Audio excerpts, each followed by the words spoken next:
Boa tarde a todos e a todas. É com muita satisfação que o Programa de Educação Tutorial de História, o PET História, em parceria com o Grupo de Estudos sobre Antônio Gramsci, realiza mais um seminário. No primeiro semestre a gente realizou um seminário sobre os 200 anos do pensador Karl Marx, e agora no segundo semestre a gente está realizando mais um seminário com 20 horas durante toda essa semana, de 1º a 5 de outubro, e o tema do seminário é 1968, 50 anos depois. Então, hoje também nós queríamos registrar também a parceria com o Grupo Praxis, coordenado pelo professor Gonzalo, que está aqui presente, e a nossa querida Soraya, que tanto trabalhou conosco aqui, militante na nossa DUF, nas nossas greves, no nosso movimento docente, e que agora é professora da Universidade Federal do Pernambuco e que retornou para abrilhantar conosco a palestra de abertura desse seminário. Então, como tutor e coordenador do PET de História, eu gostaria de dizer da satisfação, dizer que todo o seminário será transmitido online, ao vivo, né, já está sendo transmitido nesse momento. As inscrições estão sendo feitas aqui com os meninos, os petianos. O certificado será via online, emitido via online, mas é necessário ter 75% de presença durante o evento, né? O importante é ter 100% de presença durante o evento, já que nós teremos 5 tardes de discussões maravilhosas. Então, hoje nós vamos abrir com o tema 1968 e os seus impactos teóricos e práticos no marxismo e no socialismo. Então, nós temos o professor Luciano Mendonça, que é coordenador do Grupo de Estudos sobre Antônio Gramsci, aqui na nossa Unidade Acadêmica de História e no nosso programa de pós-graduação em História, e, conforme já falei, a professora Soraya Carvalho, da Universidade Federal do Pernambuco. Amanhã nós teremos uma discussão sobre movimentos feministas e sexualidade, com a professora Jussara Costa, que é do programa de Serviço Social, programa de pós-graduação de Serviço Social da UEPB, e a professora Cilede Leila Cavalcante, que é nossa companheira e colega aqui da Unidade Acadêmica de História. Quarta-feira, dia 3, o tema será Maio de 1968 na França. Será com o professor Carlos Adriano, que é da UEPB de Guarabira, campus de Guarabira, campus 3 da UEPB, com o professor Romério Venâncio, que é da Universidade Federal de Sergipe, e com o professor Severino Cabral Filho, aqui da nossa Unidade Acadêmica de História. Na quinta-feira, dia 4, o tema é 1968 no Brasil e na Paraíba, com a professora Monique Citadino, da UFPB, campus de João Pessoa, o professor Paulo Giovanni Antonino, também da UFPB, campus de João Pessoa, e o professor Benjamin Montenegro, aqui da Unidade Acadêmica de História. E para fechar, na sexta-feira, será Contra a Cultura, 1968, o Mundo Negro, África, Diáspora e as Lutas por Direitos e Libertação, com a professora Cristiane Nepomuceno, da UEPB, com o professor Hélio Flores, da UFPB, e com o professor Celso, nosso aqui do Departamento de História. Essa é a nossa programação. Eu vou passar a palavra para João. João é o petiano que vai coordenar os trabalhos de hoje. Boa tarde a todos. Para nós nos situarmos como vai ser o dia de hoje, vamos falar sobre os docentes que vão aplicar a palestra.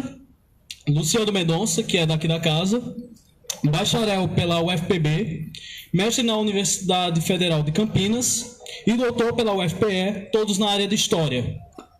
Por sua vez, Soraya de Carvalho, graduada em Comunicação Social, habilitada em Jornalismo pela Universidade Estadual de Londrina, mestre em Ciências Sociais, também pela Universidade de Londrina, doutora em Ciências Sociais do Programa de Pós-Graduação em Ciências Sociais da UFCG, e docente na área de Ciências Sociais na UFPE.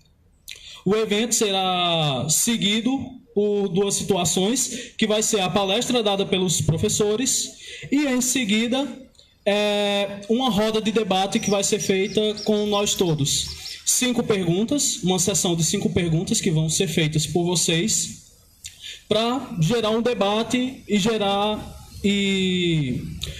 toda uma troca de conhecimento entre o pessoal da mesa e nós.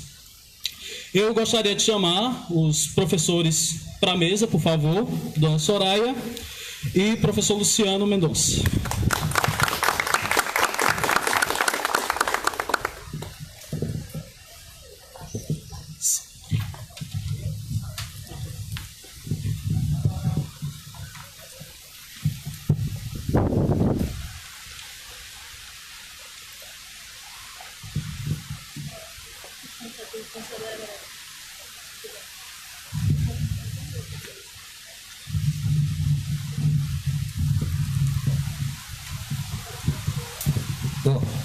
Boa tarde. Mais uma vez um prazer estar aqui participando de eventos desse tipo e especialmente estar acompanhado de tanta gente boa, né? A começar a minha companheira aí de tantas lutas, né? Aqui na UFCG, a professora Soraya, que teve que nos deixar, né? Mas continua a luta dela lá, conforme eu sei de fontes seguras de lá, viu, Soraya? Então é um prazer reencontrá-la, porque a luta é internacional, né? Então onde a gente tiver, a gente vai levando essa bandeira. Bom, eu fui convidado pela coordenação do evento para falar nesse primeiro dia, né, nessa primeira mesa que tem como tema os impactos, né, de 1968, né, do ano de 1968, no marxismo e no socialismo. A minha exposição vai ficar circunscrita a apenas um aspecto dessa questão mais ampla, né, do socialismo e do marxismo, que é falar um pouco de uma experiência, né, que aconteceu justamente no ano de 1968, mas que eu acredito que sintetize as contradições, né, os impasses e as perspectivas de mudanças revolucionárias que estavam postas também para o mundo socialista, né? Acho interessante, queria registrar aqui, que o evento não está se circunscrevendo apenas ao maio de 68, porque geralmente quando a gente lembra do maio de 68, a gente lembra das barricadas, né, de Paris. Então, por mais que o que aconteceu, especialmente em maio de 68 na França, tenha sido importante, meio que condensou parte desse espírito de época, né? Na verdade, 68 foi um ano bastante movimentado. E ele já começou demonstrando a que vinha, antes mesmo de maio, e terminou também com muita luta. Então, maio aí é parte de um ano que valeu, talvez, por algumas décadas e cujo legado a gente ainda convive com ele hoje. Por isso que eu destaco aqui, ressalto a pertinência, né, da comissão organizadora no sentido de fazer um evento 50 anos após 1968, recuperando essa dimensão multifacetária daquele ano. E é nesse contexto que se insere o tema que eu vou falar.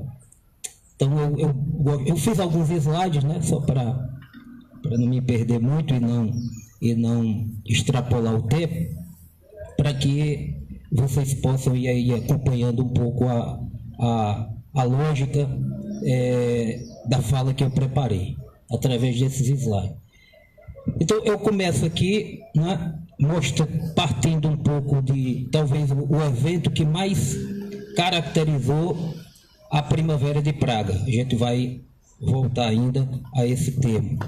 Mas quem conhece esses acontecimentos não tem como lembrar do que aconteceu nessa passagem aí do dia 21 do dia 20 para o dia 21 de agosto, né, de 68.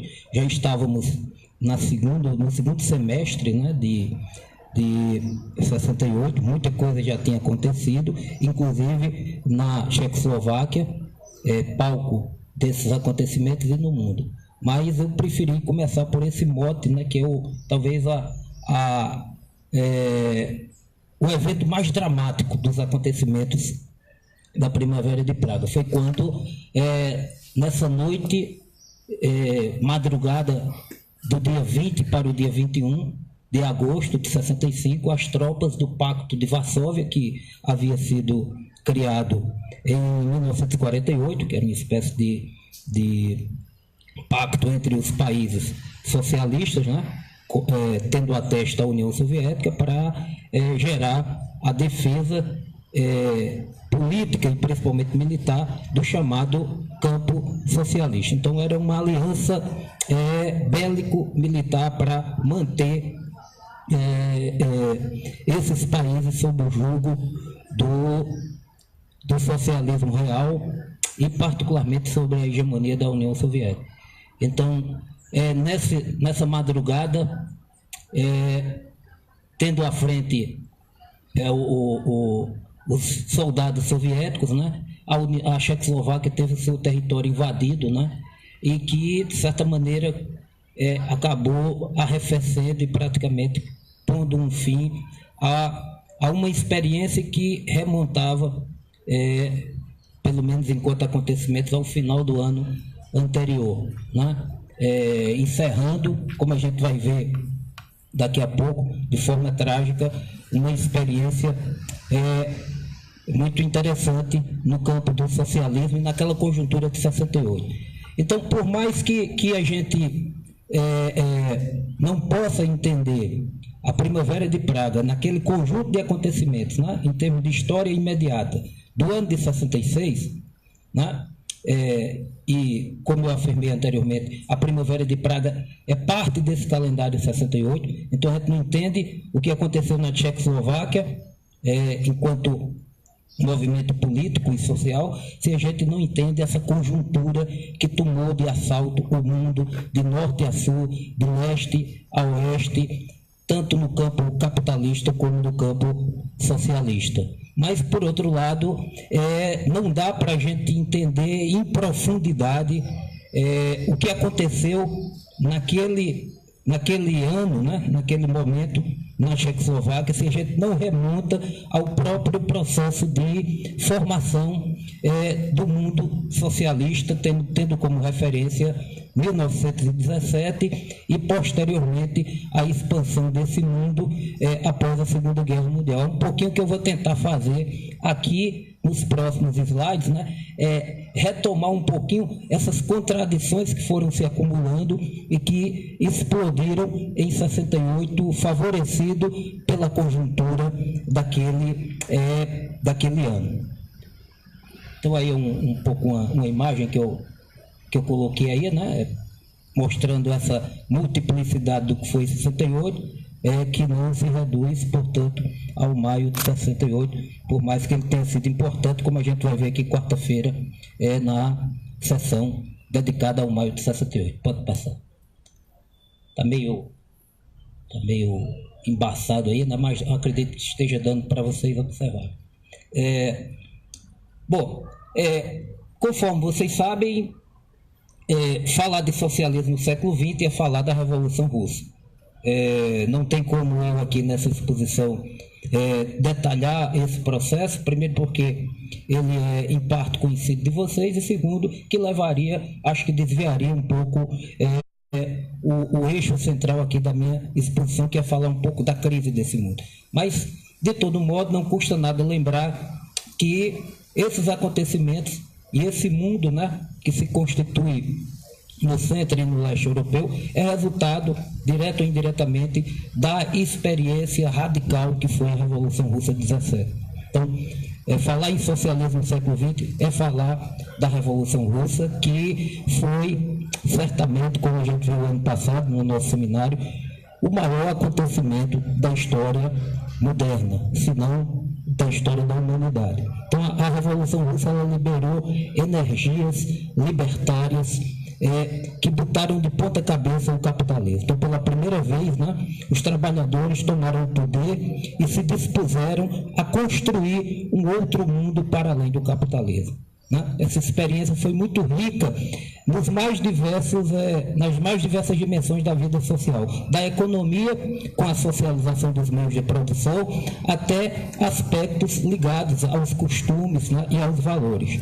Eu acho interessante colocar isso aqui porque 68 não inaugurou essa pauta de costumes, por exemplo. Foi a Revolução Russa, né? Toda essa bandeira, né, que se coloca hoje, né? Movimento feminista, entre aspas, de grupos minoritários, etc. Em grande medida, a Revolução Russa já apontou ao propugnar, por exemplo, o amor livre, o redimensionamento da forma de família, a questão do aborto, né? A questão da igualdade de gênero entre homens e mulheres, inclusive a partir do mundo do trabalho, tudo isso, de certa maneira, estava colocado lá.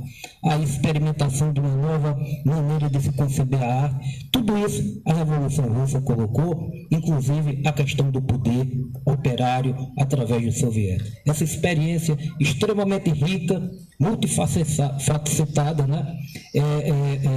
E libertária, ela acabou enveredando por determinados caminhos, né? Porque a revolução não ocorreu conforme os revolucionários, principalmente bolchevistas e outros, né, setores da esquerda que participaram desse movimento revolucionário em 17, não saiu exatamente como previsto, né?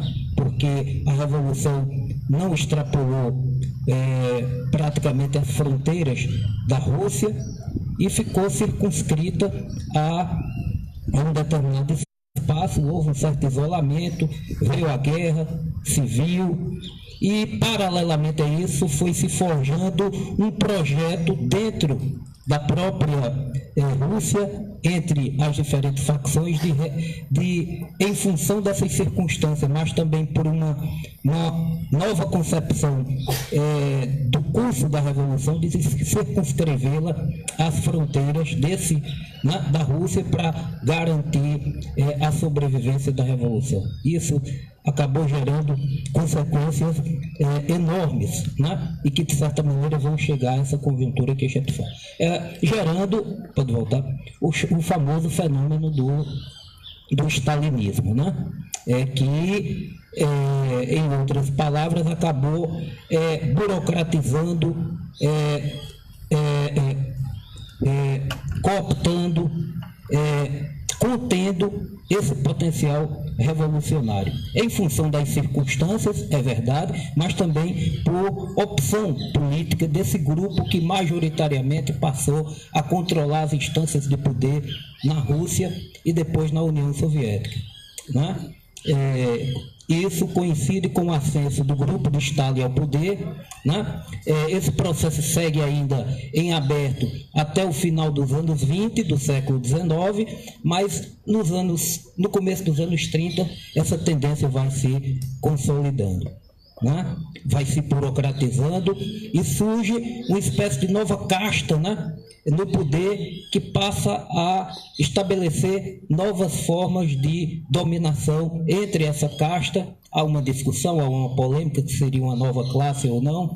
Eu não considero, né, que essa casta fosse uma nova classe, mas o fato é que novas formas de desigualdade, de poder, de opressão e de exploração ressurge na cena da sociedade russa, né, e depois soviética, e que se consolida com esse fenômeno que os estudiosos chamam de stalinismo, que vai muito além da figura do Joseph Stalin, né, que ascende ao cargo de secretário-geral em 22, após o afastamento do grande líder, né, da Revolução Russa, que é o Lenin, em função do seu processo de adoecimento, né?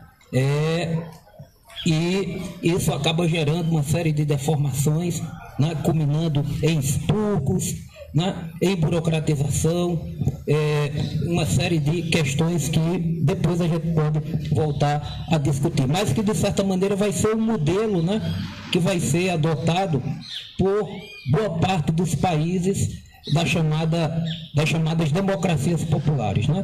Então, nesse meio tempo você tem a Segunda Guerra Mundial, né, em que a União Soviética, mesmo com o stalinismo, tem um papel importante na derrota do stalinismo, né?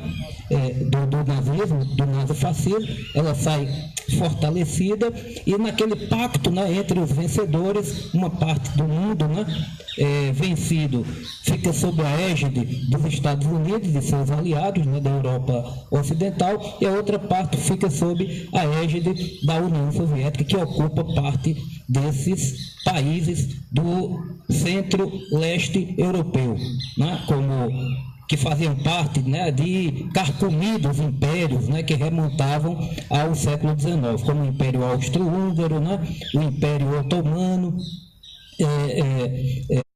a própria Alemanha, né, que se divide, etc. Então, após o fim da Segunda Guerra Mundial, nesse contexto, né, de divisão do mundo entre as potências capitalistas e a União Soviética, parte desses antigos países ou regiões que faziam parte desses velhos impérios são guinados à condição de democracias populares. É claro que há uma variação interna aí, que também não dá para aprofundar muito. Em alguns dessas regiões havia um movimento de guerrilha, né, com uma certa autonomia, que contribuiu para expulsar os ocupantes nazifascistas, mas, por outro lado, boa parte desses países vão ter, na presença do Exército Vermelho, um elemento fundamental para se converterem a essas democracias socialistas, em grande medida adotando o modelo stalinista, o modelo do chamado socialismo real, incluindo aí a figura do Partido Único e a formação dessa burocracia, que de certa maneira contribuiu para expropriar o poder dos trabalhadores e de outros setores da sociedade. O que vai estar em curso, de certa maneira, o que vai ser recolocado nesses acontecimentos, inclusive em relação à Primavera de Praga, é esse embate, né, de forças sociais e políticas que ressurgem em momentos, né, de crise pré-revolucionárias ou de muita tensão, e a tentativa de sobrevivência dessa burocracia. Alguns mais renitentes e outros que vão tentar reformar o sistema por dentro, conforme a gente vai ver daqui a pouco. De todo modo, as tensões nunca deixaram de ocorrer nesses países do leste centro Europa, né? Países que surgem desse contexto. Hungria, Tchecoslováquia, Alemanha Oriental, ou República Democrática Popular, Romênia, Albânia, enfim, são esse conjunto de Bulgária, né, de países que formam o centro-leste europeu e que na prática acabaram se transformando em satélites da política de dominação expansionistas, para alguns autores imperialista soviética, né? Então, se você tinha no Ocidente o imperialismo hegemonizado pelos Estados Unidos, né, no campo socialista você tinha uma espécie de imperialismo emanado de Moscou, que procurava impor o seu projeto no interior desses países a partir das dois partidos comunistas que surgiram pela via armada ou por processos parlamentares, né, eleitorais, chegando ao poder nesses países. No caso da Tchecoslováquia, aqueles agrupamentos que fizeram oposição à ocupação nazifascista, né, e que eram vinculados à esquerda, e particularmente as forças soviéticas, eles chegam ao poder através de um processo relativamente pacífico via eleições em 48, com a hegemonia do Partido Comunista Tcheco. É bom lembrar que a Tchecoslováquia, ela tinha em seu interior duas grandes nações, digamos assim. os tchecos e os eslovacos. Isso, inclusive, é uma questão que vai ser motivo de tensão ao longo do tempo, porque eram povos que tinham certas diferenças culturais, históricas, anteriores, e que são agrupados numa mesma república, a Tchecoslováquia, e alguns desses conflitos, dessas tensões, vão ressurgir no contexto da Primavera de Praga. De todo modo, em que pese a tentativa da União Soviética de impor esse padrão, o fato é que tensões e conflitos nunca deixaram de existir desde a gênese desse processo. A gente poderia lembrar aqui o caso, né, do Tito, né, a Iugoslávia, né, que em que pese todas os problemas que a gente possa depois analisar, não se curvou a essa imposição, né, e entrou em rota de colisão com os burocratas de Moscou, implantando um certo modelo que, embora repetisse parte dessas questões, né, era um pouco diferente, o chamado modelo da autogestão iugoslava, que depois a gente pode conversar. Então existia alguns conflitos, né, no interior desses países que emergiram após a Segunda Guerra Mundial. Esse processo se acentuou com a morte do Stalin, né, em 53, Joseph Stalin, né, que dirigiu com mão de ferro a União Soviética de 22 até praticamente a sua morte em 53, né, e a posterior denúncia de seus crimes durante o 20º Congresso do PCUs, né, por Nikita Khrushchev, né? Então, em 53, com a morte de Stalin, acende um outro grupo, né, que, embora não tenha desmantelado todos esses pressupostos do stalinismo, criou uma série de políticas de extensão, a começar pela crítica ao culto à personalidade de Stalin, algumas medidas como liberação de presos políticos, né, e algumas liberdades, iniciativas pontuais, né? Então, como a gente vai ver, esse processo de desestalinização, ele teve muitos limites e que ele reaparece numa série de movimentos que ocorreram, né, no leste europeu, aproveitando inclusive essa vaga, né, de desestalinização, mas que foram prontamente barrados pelos aliados, né, do stalinismo em âmbito, do neo-stalinismo em âmbito local e pelas próprias forças militares da União Soviética. A gente poderia citar, pode passar,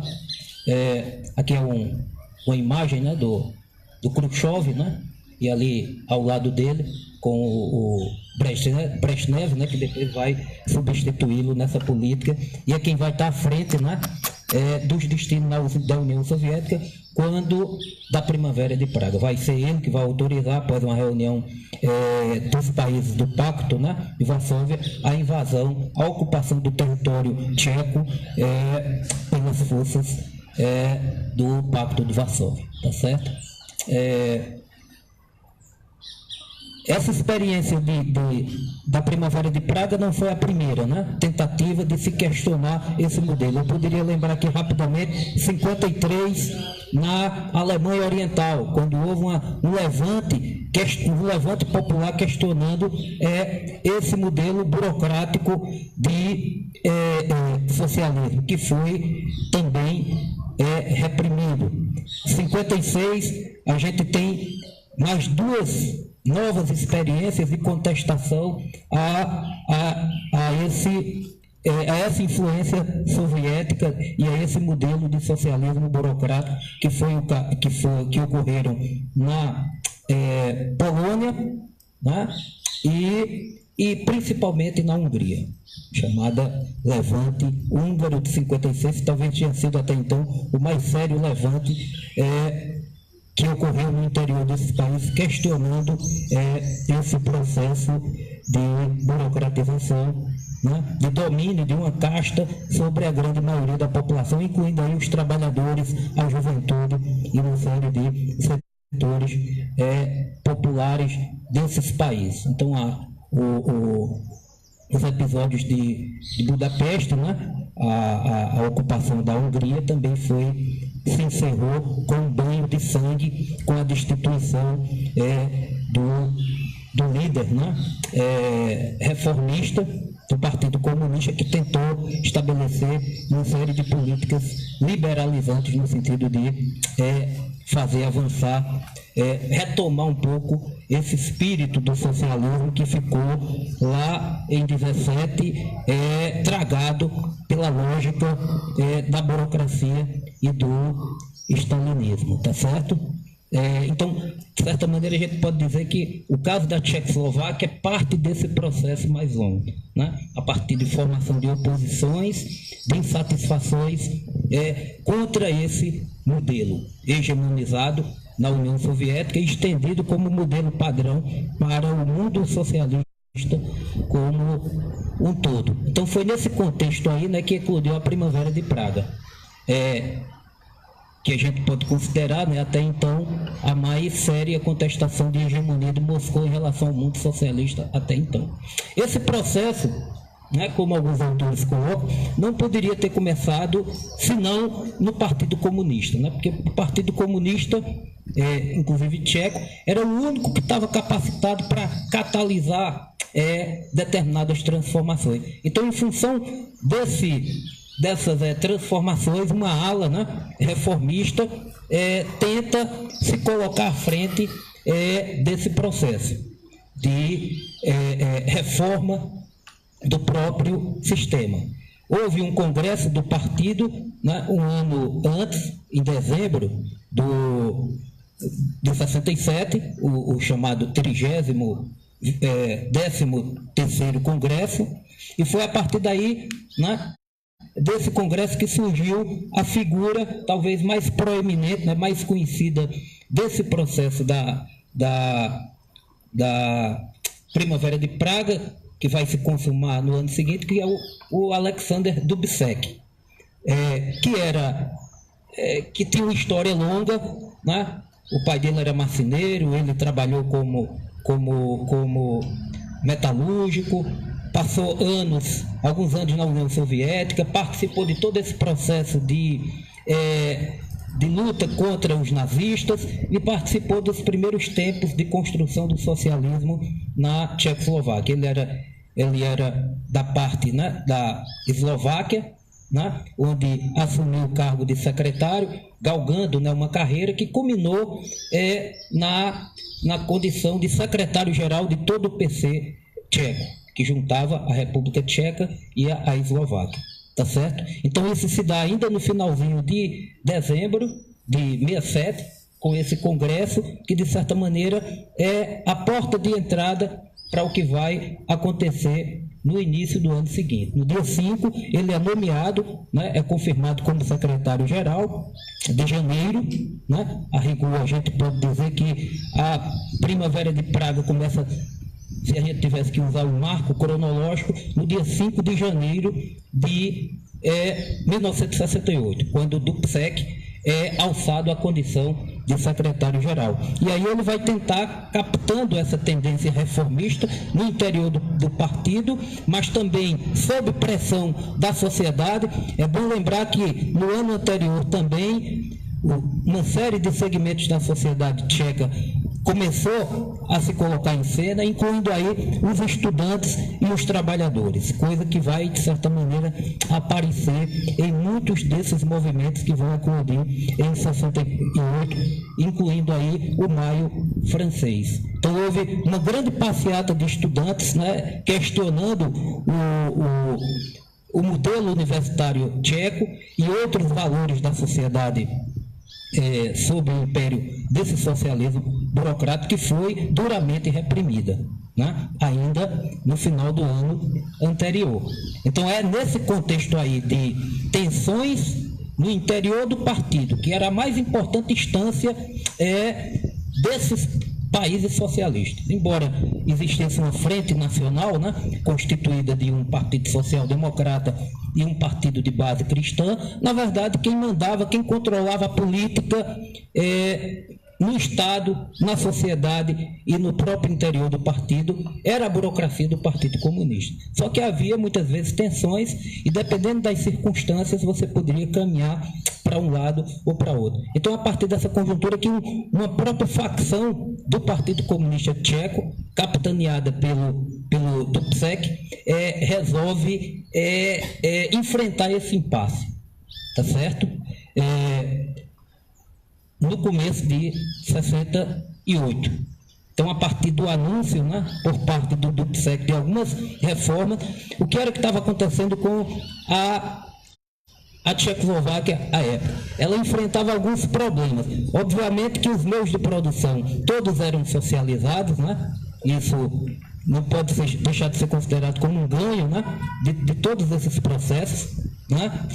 Os meios de produção estavam nas mãos do Estado, né? Algumas necessidades básicas foram atendidas, só que esse modelo econômico ele enfrentava gargalos sérios, como, por exemplo, uma hipercentralização em torno desses burocratas do partido e do Estado que definiam como deveria ser a dinâmica da economia. Então, isso estava acumulando problemas, né? Então, a Tchecoslováquia tinha alguns setores de base da economia importantes, né? Como a produção de carvão, de aço, de indústria de base, só que era incapaz de atender algumas necessidades básicas da população. Isso para não falar em outros problemas, né, de salário, né, e principalmente de participação dos trabalhadores e suas organizações nesse processo de planejamento. Então, o planejamento era um planejamento centralizado e dominado por essa burocracia, formada por engenheiros, técnicos, controlados pelo Partido Comunista. Então, isso começou a gerar determinados gargalos na dinâmica da economia tcheca, que não era um país desenvolvido quando da implantação do socialismo em 48, mas também não era um país tão atrasado assim, em que pese as diferenças entre a República Tcheca, que era mais industrializada, e a Eslováquia, que era de base mais agrária. Então foi se gerando uma série de problemas também econômicos. Mas a questão que foi colocada naquele contexto foi a questão política, né? De confronto com essa burocracia que controlava a vida social e política na Tchecoslováquia, gerando crescente insatisfações, principalmente entre as novas gerações de trabalhadores e essa juventude estudantil que também despontava na Tchecoslováquia. Tá certo? Então, é nesse contexto aí, com o anúncio, né, de um programa, digamos assim, liberalizante de reformas, que você vai começar a delinear o conflito que vai levando o movimento a entrar em rota de colisão com Moscou e seus aliados do Pacto de Varsóvia. Então, algumas medidas foram anunciadas, como principal. Há uma participação muito grande de artistas e escritores, né? Não é à toa que um dos documentos mais importantes desse movimento é o chamado Manifesto das 2.000 Palavras, né? Que foi lançado mais ou menos no meio do ano, por volta de junho. Um grupo de escritores, alguns inclusive, né, de idoneidade inquestionável, que tinham parentes, eles próprios tinham participado de todo esse processo, não poderiam ser acusados de agentes do imperialismo norte-americano. Então, um grupo de escritores, artistas, né, cientistas, historiadores, dramaturgos, poetas, assinaram esse manifesto das 2.000 palavras, que propunham, dentre outras coisas, liberdade de opinião, liberdade de criação, né? Eleições livres, a formação de outros partidos que não o Partido Comunista, a convocação de uma nova Assembleia Nacional Constituinte, a separação do partido em relação às instâncias do Estado, né? Para evitar aquelas aberrações geradas, por exemplo, pelos processos de Moscou, aquelas farsas, né, lá dos anos 30, que ceifaram, dentre outros, a velha guarda bolchevique, que fez a revolução e que, através de verdadeiras farsas jurídicas, foram eliminados, né, fuzilados pelo grupo de Stalin, como, né, Bukharin, Kamenev, uma série de revolucionários que passaram a ser acusados, junto com Trotsky, né, que vai ser depois banido, como agentes do nazifascismo. Eram verdadeiras farsas, né, que inclusive um historiador militante do Partido Comunista Espanhol, Fernando Claudin, faz uma analogia, né, dos processos de Moscou, essas verdadeiras farsas em que as pessoas eram obrigadas a confessar crimes que jamais haviam cometido e que mesmo assim eram fuzilados impiedosamente. O Fernando Claudin, no livro dele, né, ele faz uma analogia, né, desses processos de Moscou com os processos inquisitoriais, e que de certa maneira foram estendidos para qualquer grupo de oposição no leste europeu. Tá certo? Então era um programa que visava, né, questionar muito mais as estruturas políticas, né, e culturais desse modelo de socialismo, né, que ceifava a liberdade, o exercício crítico, a inventividade no campo da arte e a própria questão do monopólio do poder por parte dessa burocracia. Não estava em discussão, pelo menos é o que a maioria dos autores coloca, que é ao contrário da propaganda, né, dos que reprimiram o movimento, em questionamento, um suposto questionamento da socialização dos meios de produção. A gente não tem indícios, né, tendências ou grupos que defendiam, por exemplo, a volta da propriedade privada na Tchecoslováquia, já que a maior parte dos meios de produção, como a terra, os bancos e as principais indústrias estavam nas mãos do Estado, só que controlados por essa burocracia. O que o movimento pedia era o quê? Era a quebra desse monopólio por parte do Partido Comunista e da burocracia local a serviço de Moscou. Então, o que eles propunham eram reformas políticas, né, uma subversão desse poder estatal que devolvesse o poder às camadas populares, ao movimento operário, etc. Não é à toa que, paralelamente a esse movimento, que começou de cima, é bom que se diga, né, no interior do Partido Comunista e a partir de alguns grupos de intelectuais, de estudantes, foi se espalhando pelo conjunto da sociedade. E quando, né, se estava caminhando para a intervenção, os operários, né, entraram em cena, reivindicando conselhos de fábricas, novas formas de organização do poder operário, questionando, né, os sindicatos oficiais, que eram correios de transmissão do partido em relação ao movimento operário. Então, não é por acaso que nesse e outros movimentos você tem o quê? Um renascimento daquilo que, de certa maneira, aparece em momentos revolucionários ou em processos revolucionários. Então, os estudantes se organizam a partir de outras organizações que não as organizações estudantis controladas pelo partido, os trabalhadores, os artistas, questionando esse tipo de poder, né? Então, a gente pode dizer que não estava em discussão um possível retorno ao capitalismo na Tchecoslováquia, como, né, a União Soviética e até alguns partidos comunistas posteriormente acusaram, né? O Partido Comunista Cubano, né, que soltou uma nota depois, né, da repressão, apoiando, né, a ocupação da Tchecoslováquia. Fidel Castro, né, infelizmente, né, assinou, né, em nome do Comitê Central do Partido Comunista, uma nota condenando a Primavera de Praga e apoiando a repressão. Algo parecido também aconteceu com o Partido Comunista Brasileiro, né, que em 68, já na clandestinidade, ainda na clandestinidade no contexto da ditadura, também soltou uma nota, né,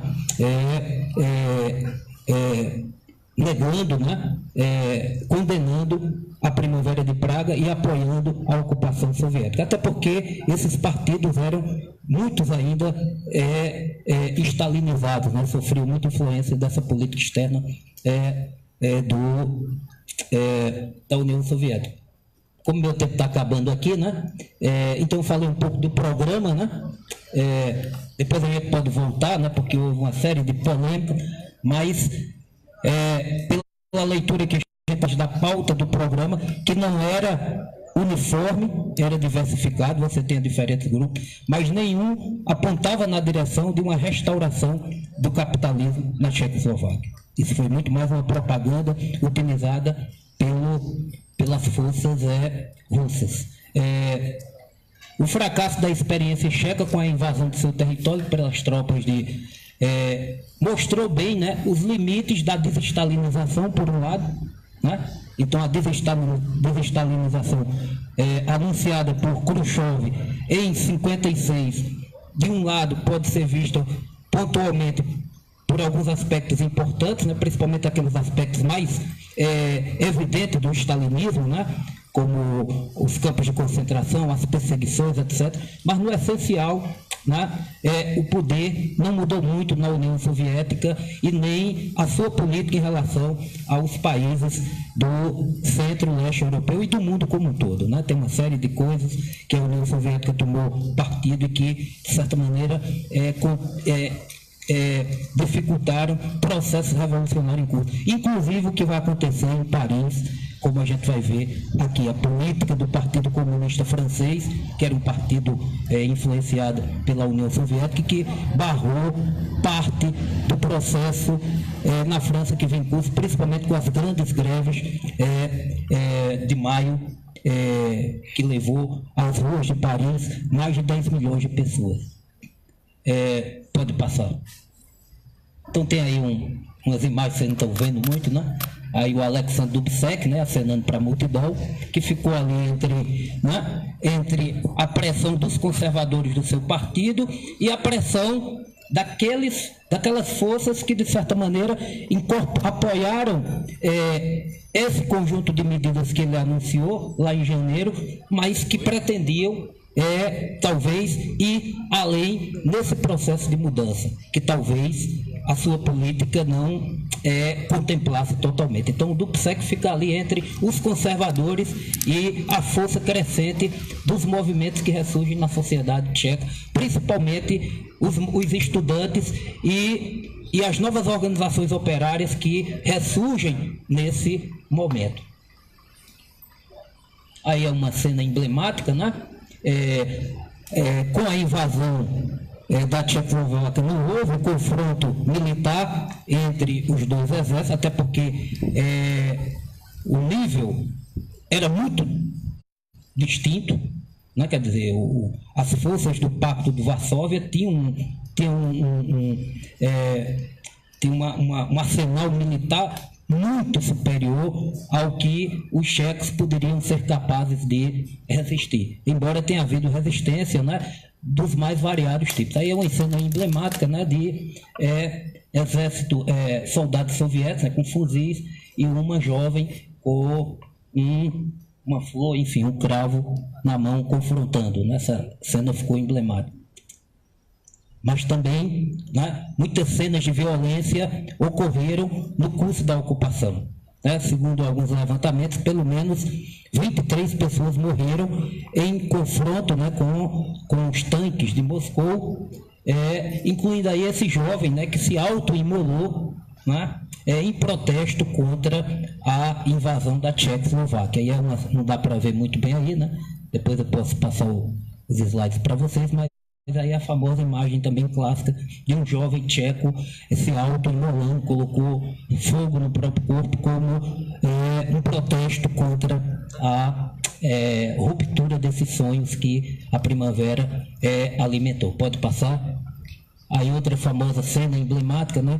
A população de Praga subindo em cima do tanque soviético e tentando confrontar ou convencer os soldados a recuarem dessa decisão de ocupar um país, entre aspas, irmão. Pode passar?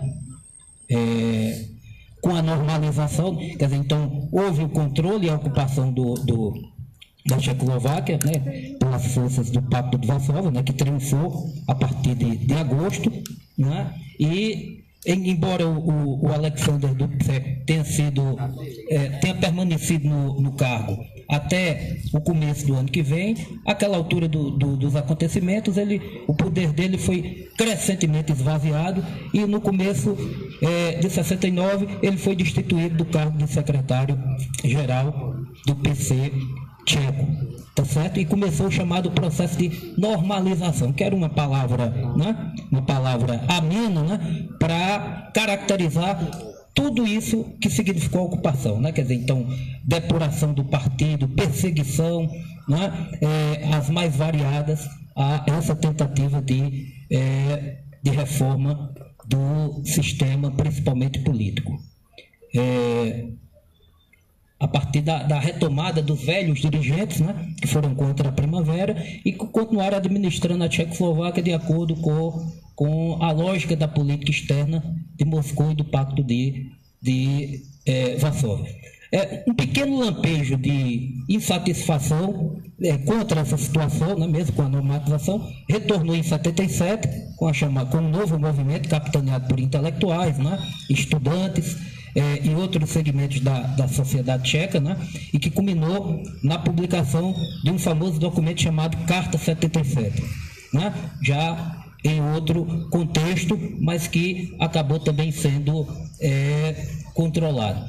Por fim, em 89, né, a Tchecoslováquia volta a ser notícia na cena internacional, agora já dentro de um outro contexto bastante diferente de 68. Né? 89 já era um momento ali de crise, né, geral dos países socialistas que vinham perdendo força, e em 89 acontece, né, a chamada Revolução de Viludo, que na prática significou a autodissolução do socialismo burocrático lá na Tchecoslováquia. Curiosamente, recolocando na cena do dia dois personagens que haviam aparecido lá naquela conjuntura. O Dubček, né, que retorna à cena pública, acaba sendo eleito deputado e assume a chefia, a presidência do parlamento da Tchecoslováquia, e o Václav Havel, um famoso dramaturgo, né, que assume a presidência do país. Agora não se tratava mais de reformar, tampouco revolucionar o sistema, como de certa maneira foi colocado lá em 68, e sim, pura e simplesmente, restaurar o capitalismo, como de fato ocorreu, né? Não só na Tchecoslováquia, como em todos esses países no chamado socialismo real, e culminando 2 anos depois com a autodissolução da União Soviética e o retorno do capitalismo, né, com seu cortejo triunfal de fome, miséria, privatização, etc. Aí é uma cena da primavera de Viludo, né? Bom, tem um pequeno vídeo que eu vou passar depois que Soraya fizer a fala dela, para a gente concluir essa parte. Obrigado, gente.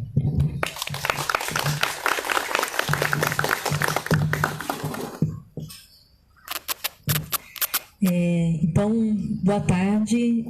Agradecer bastante o convite, né, do Luciano, parabenizar essa atividade do PET de História e também a escolha do local, né, para a gente aqui ocupando essa pracinha e amplificando um pouco o debate, né, que a gente está fazendo, que é bastante importante.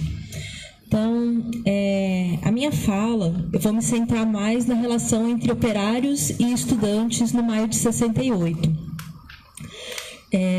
Então, e esse acontecimento, né, que está aí cumprindo 50 anos, acho que ele tem uma importância muito grande, né, da gente entender, mas existe toda uma disputa em torno da interpretação, né, do que foi o maio de 68, o que ficou dele. Então, esse título da mesa, né, também das consequências, seja no marxismo, seja no socialismo.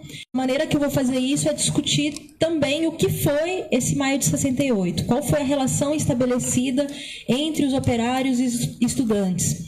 Porque quando se lembra, né, desse acontecimento, em geral, acho que eu vou ficar de pé aqui também para... quando a gente lembra desse acontecimento, em geral, o que prevalece, né, na memória histórica são as imagens de um levante estudantil, né? Hospitais, espaços de arquitetura, de pesquisa nuclear, né? Assim, muitos espaços, cinemas, né? Todos, teatros. E também colocou em xeque o governo da época, que era o governo do Charles de Gaulle. E até mesmo no meio estudantil, mesmo a gente considerando aqueles estudantes que estavam em movimento, a contestação deles não era puramente com pautas estudantis, ou por uma questão geracional, né, de jovens contra velhos, ou puramente universitária.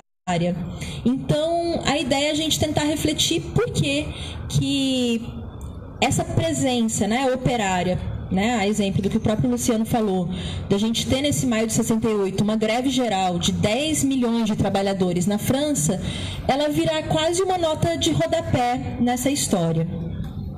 Então, a hipótese, né, que eu vou trazendo é que, além do impacto mesmo, né, promovido pela presença dos estudantes, os slogans, né, tudo que vai ser difundido depois por meio das fotografias, dos filmes, essa visão ela também vai ser sedimentada por explicações teóricas posteriores, que vão, ao explicar o maio de 68, vão escolher o que vai destacar, né, desse acontecimento, fundamentando uma ideia de que já não correspondia mais ao momento histórico aquela ideia de revolução socialista, aquela caracterização de que existe um sujeito que é potencialmente revolucionário, que é o proletariado, que agora esse papel de contestação passava pelas mãos de outros segmentos, né, mais às margens do sistema e não no núcleo, né, do antagonismo entre capital e trabalho. Então, de certa maneira, essas elaborações que já vinham aparecendo um pouco antes de 68, acho que esfriou, mas o Cláudio tinha trazido um café para você, desculpa. Essas questões que estavam começando ali um pouco antes de 68, que vai ter na elaboração do Marcuse uma das suas expressões, né, lá no início da década de 60, com o homem unidimensional, mas é essa ideia de que a classe operária ela já estava integrada ao sistema por meio do consumo, dos meios de comunicação, então ela não tinha mais essa capacidade revolucionária, e quem tinha era aqueles que iam se levantar nos guetos, os jovens, né, seriam essas questões. Então,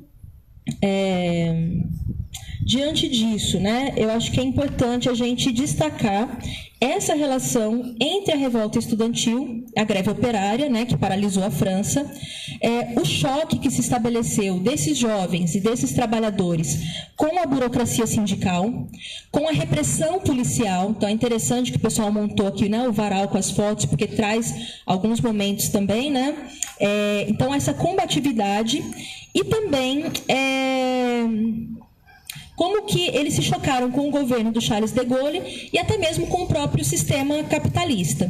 Para isso, é claro que a gente vai analisar o papel dos estudantes, seja de uma maneira geral, porque esse ano de 68 foi um ano em que a juventude, os estudantes protagonizaram movimentos em vários países, né, no mundo, mas também, em particular, nesse momento, né, lá da França, e tem várias conexões internacionais que estão aí em questão, porque o próprio maio de 68 ele começa totalmente ligado com a rejeição à guerra do Vietnã, né? Então, aquilo que estava acontecendo nos Estados Unidos, também com vários movimentos, né, de jovens se recusando a ir para o recrutamento, se expressando, né, do ponto de vista da cultura, de várias maneiras, também vai se expressar na Alemanha, em que jovens vão às ruas ruas contra o imperialismo, contra a invasão imperialista, né, do Vietnã.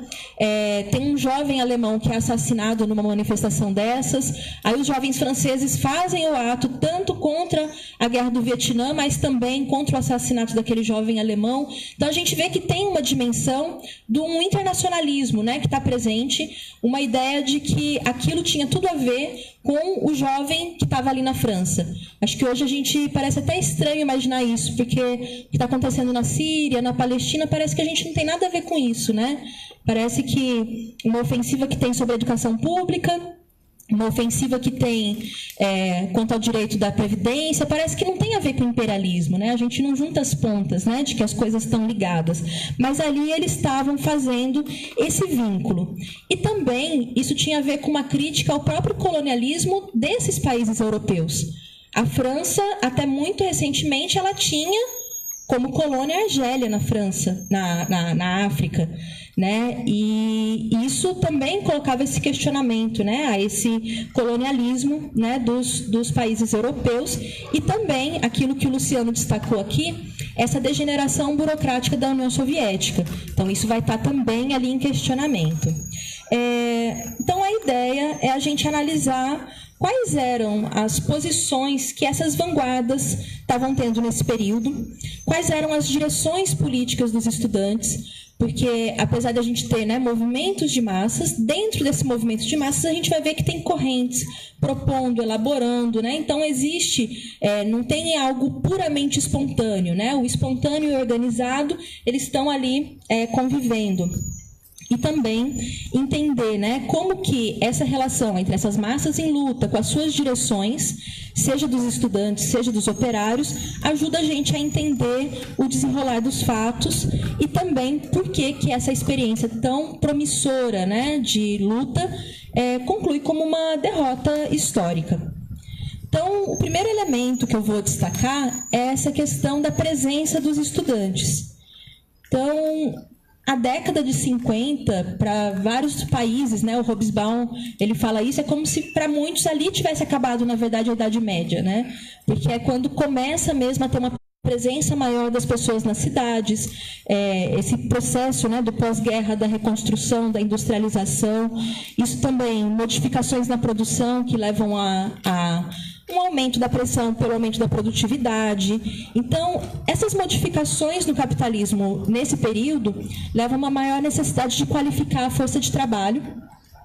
Isso leva a um grande crescimento uma ampliação das universidades, né? Porque as universidades, elas são essa instituição, né, de muitos séculos, mas anteriormente tinha uma característica muito mais elitizada, e nesse contexto é que começa a haver uma certa massificação, né? Só para a gente ter ideia, na França, a população estudantil passa de 170 mil para 540 mil em uma década, né? Considerando aí de 50 para 60.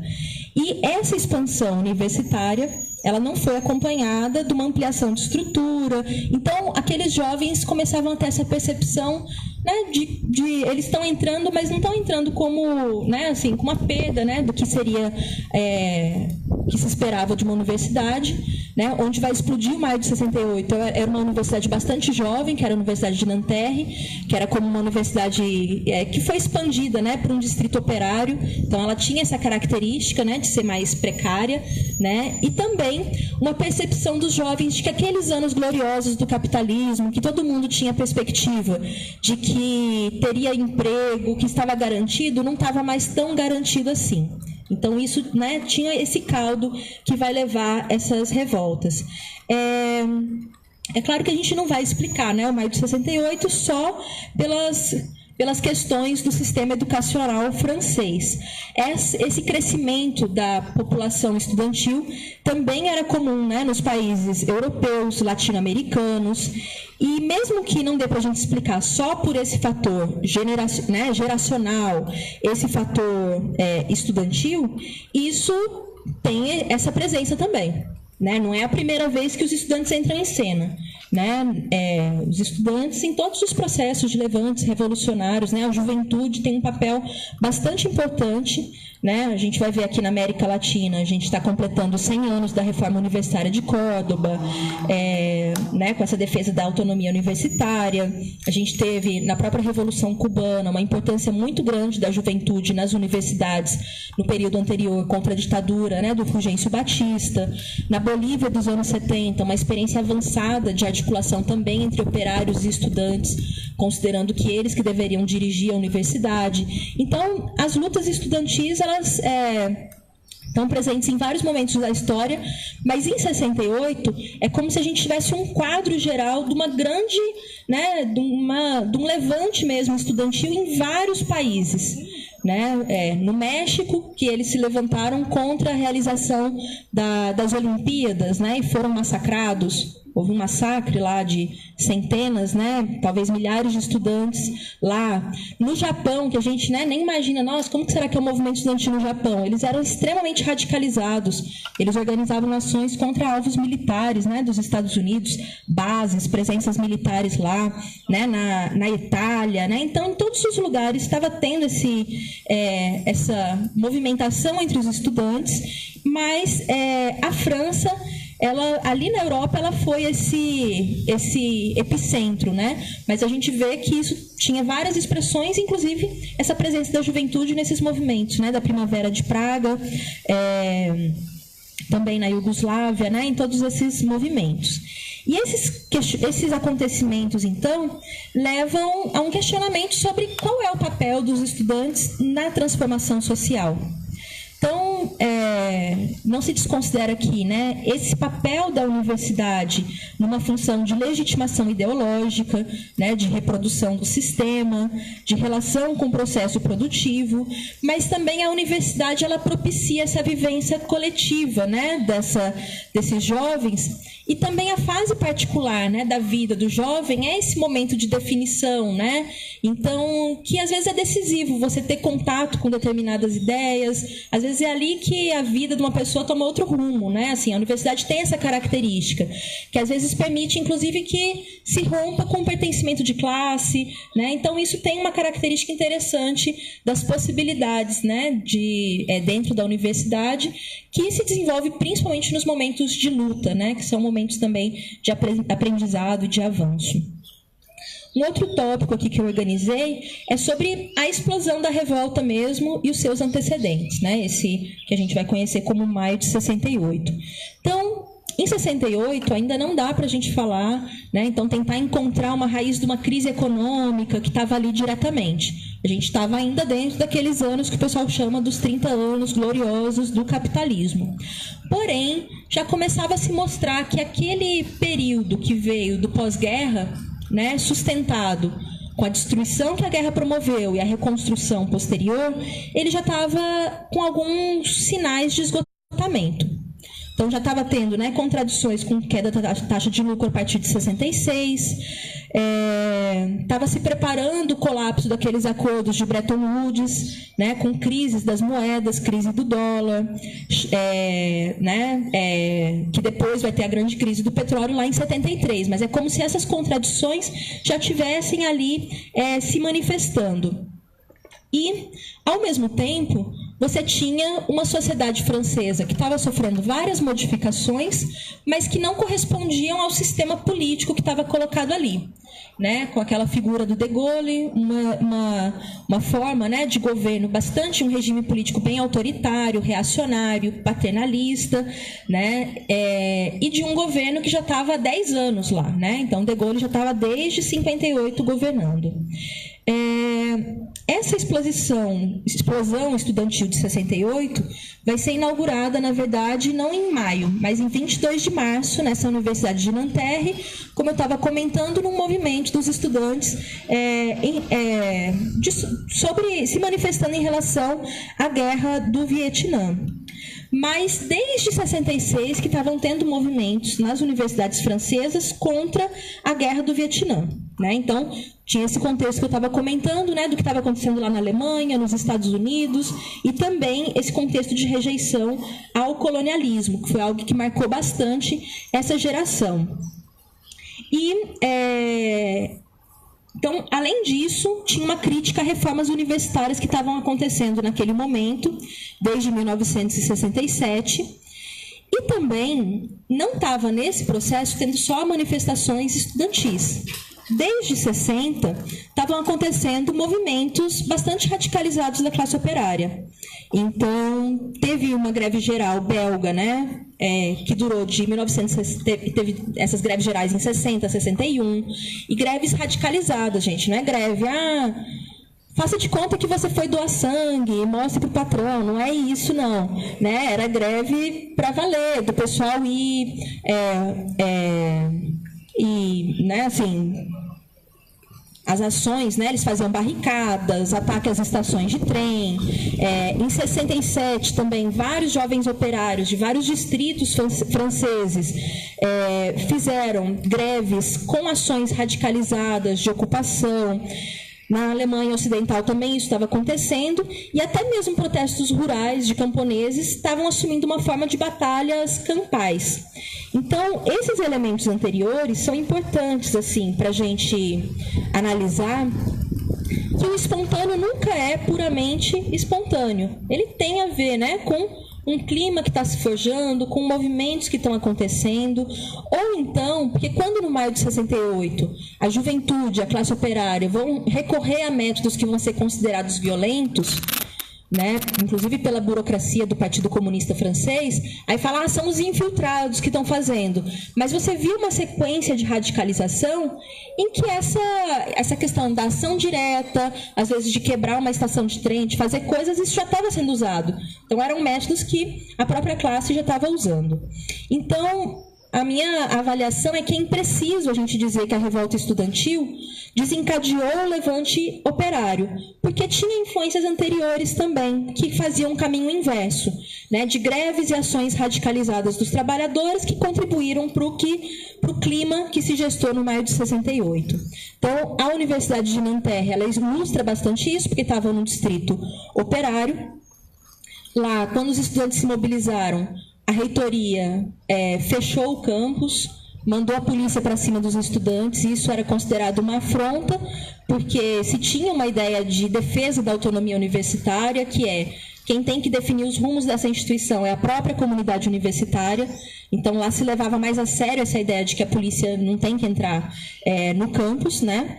E desse processo é que vai irradiar para a Universidade de Sorbonne e outros espaços. E aí também, quando chega a Sorbonne, o reitor lá fecha a universidade, e isso em 700 anos da existência dessa universidade era a segunda vez que isso acontecia. Já tinha acontecido antes com a ocupação nazista da França. Então, era um acontecimento, né, muito significativo. Mas antes da gente ir aí para a Sorbonne, só para a gente ver como que também tinha umas vanguardas organizadas lá e tal. Essas jornadas daquele dia 22 de março, um dos panfletos distribuído, né, por uma das organizações chamava para um debate que tinha o seguinte conteúdo: o capitalismo em 68 e as lutas operárias. Universidade crítica, luta anti-imperialista, os países do leste e as lutas operárias estudantis nesse período. Então, como eles estavam sintonizados com todo esse contexto. Não é uma coisa só, porque eles não queriam, porque eles queriam que tivesse dormitório de homens e mulheres junto. Não era só isso, né? Tinha muito mais coisa em questão e tinha uma vanguarda que estava politizada ali. Então, tem esse pano de fundo, né, de uma politização que vai dar o tom dessa insurreição estudantil posterior. Esse movimento do reitor, que vai levar essa batalha aí do dia 22 de março, vai dar origem a um movimento, que vai ser o movimento 22 de março, que ele vai agregar organizações trotskistas, maoístas, anarquistas, né, libertárias. Então, são aqueles que vão se agrupar, porque eles também tinham uma rejeição, não só ao capitalismo, mas também a esse modelo pretensamente socialista que vinha do stalinismo. e não por acaso, né? Porque o Partido Comunista Francês, inclusive, tinha apoiado a colonização da Argélia, né? Estava junto com o governo ali, então ele estava bastante desacreditado. Então, quando começa esse movimento, inclusive o Partido Comunista Francês, olha o que ele diz no jornal, né? Alguns pequenos grupos anarquistas, trotskistas, maoístas, formados principalmente pelos filhos da grande burguesia e liderados pelo anarquista alemão Cohn-Bendit, estão se aproveitando das fraquezas do governo, né? Porque o Partido Comunista estava junto, compunha, né, o governo do próprio de Gaulle. Então, essa ideia, olha, essa esquerda, né, são filhos da burguesia, não se juntem com eles. E pior, né, quando fala o anarquista alemão, né, evoca essa questão do nacionalismo, né? Nós, franceses, é um anarquista alemão que está conduzindo, né? O que foi bastante usado pelo regime, inclusive para deportar esse dirigente. A União dos Estudantes Comunistas, no panfleto no mesmo dia, tentava impedir que os demais estudantes fossem contagiados, né? E eles falavam o quê? Olha, estão explorando o descontentamento estudantil, tentando parar o funcionamento das faculdades. Estão buscando impedir que os estudantes estudem e passem nas provas. Esses falsos revolucionários estão agindo objetivamente como aliados do governo gaulista. Então, dá para ver como que era o clima dessas organizações stalinistas diante desse movimento. Então, no fim das contas, era de fato o Partido Comunista e suas organizações que estavam se alinhando com o governo repressor. Mas eles não conseguem, né, isolar esse movimento, porque ele corresponde a esse clima, né, que estava se formando nessa época, e aí o movimento extrapola para Sorbonne, que o reitor fecha a universidade. Depois de grandes batalhas com centenas de presos, feridos, né, os estudantes organizam barricadas, uma série de coisas, o governo percebe que ele ia ter que reabrir a universidade, mas tarde demais, porque aí o movimento já tinha ganhado uma grande proporção e já tinha sido chamada uma greve geral de 24 horas, né, nesse dia 13 de maio. Então, a partir daí, a Universidade de Sorbonne ela foi ocupada pelos estudantes. O governo dessa universidade passou a ser regido pelas Assembleias Gerais, que toda noite juntava cerca de 5.000 pessoas, debatendo os rumos do movimento. Eles rebatizaram a universidade, falaram, não, a Universidade de Paris, de agora em diante, vai se chamar Universidade Autônoma e Popular. Vai estar permanentemente aberta aos trabalhadores. A ideia de que a gestão da universidade deveria ser feita por trabalhadores, estudantes e professores. Então, eles vão criar os comitês de ocupação e de gestão. E aí eles falam, se diante da presença da polícia a gente dizia a Sorbonne para os estudantes, agora que os estudantes estão no poder da Sorbonne, a gente tem que gritar a Sorbonne para os trabalhadores. Né? Então, isso é o documento deles, né, que eles falam, as faculdades que conquistamos devem ser utilizadas como a base vermelha onde se organiza o movimento, de onde partem os grupos de propaganda em direção aos subúrbios e bairros populares, onde se procede diariamente ao balanço da luta. Então, eles não ocuparam e resolveram viver a vidinha da ocupação isolada do mundo. Né? Vamos fazer uma horta. Não, ocuparam e queria ir para os bairros, né? Chamar o pessoal para a luta, ir para a porta de fábrica, fazer o movimento. A ideia de massificar e unir com outro setor, né? O setor que estava lá na produção. Então, tinha também uma recusa, né, do que se esperava da juventude, porque a gente sabe que a formação universitária, em grande medida, né, ela surge nessa ideia de formação das elites dirigentes, tal, e ali também eles estavam se recusando a cumprir esse papel, né? Então, também no documento deles, né, nos recusamos a melhorar a universidade burguesa, nós queremos transformá-la radicalmente para que ela forme intelectuais que lutem ao lado dos trabalhadores e não contra eles. Né? Então, eles vão fazendo esse chamado, né? Eles também falavam que eles, nos documentos, né, rejeitavam só a ampliação de vagas para que o filho do trabalhador pudesse ascender socialmente, mas eles colocavam essas lutas num quadro de defesa da supressão da divisão entre trabalho intelectual e manual, e eles vão avançando nessa radicalidade das formulações. Então, isso eram as coisas que eram aprovadas nessas assembleias multitudinárias, na Sorbonne, nesses espaços de organização. E, inclusive, em 20 de maio, né, numa dessas assembleias, eles vão aprovar uma moção falando que a ocupação das faculdades não era um fim em si mesmo, mas um aspecto conjuntural e particular da ação dos estudantes que estavam se colocando, na verdade, numa posição, se colocando a serviço de uma luta mais geral contra o capitalismo. Então, os estudantes estavam ali mostrando um amadurecimento, né, dia após dia, de uma conclusão de que eles precisavam se ligar à classe operária. Aí o próximo tópico é essa discussão em relação a esse poder estudantil mais poder operário. Então, assim como o Levante de Maio de 68, mesmo quando esse Levante de Maio de 68 ainda estava mais nesse âmbito estudantil, já tinha expressões da questão operária ali dentro, né? Seja nas ações de solidariedade anteriores que eles faziam, seja no posicionamento das correntes que estavam ali, mas se reivindicavam da defesa da Revolução Socialista, né? Como correntes trotskistas, maoístas, libertárias ou anarquistas. E depois da greve geral de 13 de maio, vai se buscar essa unidade com os trabalhadores de uma forma mais sistematizada, marcando um salto, né, dessas ações que estavam acontecendo. Então, essa greve geral, ela abarcou, né, como o Luciano já comentou, cerca de 10 milhões de trabalhadores. Só para vocês terem ideia, a força de trabalho francesa era estimada em 15 milhões. Então, foi uma adesão muito grande, né, 2/3. Porque quando a gente fala dos trabalhadores, também dentro desses trabalhadores tem aquele núcleo operário. E ali era onde a greve das grandes indústrias pegou de uma forma mais intensiva, né? Nas grandes indústrias era mais de 90% dos operários que estavam aderindo à greve.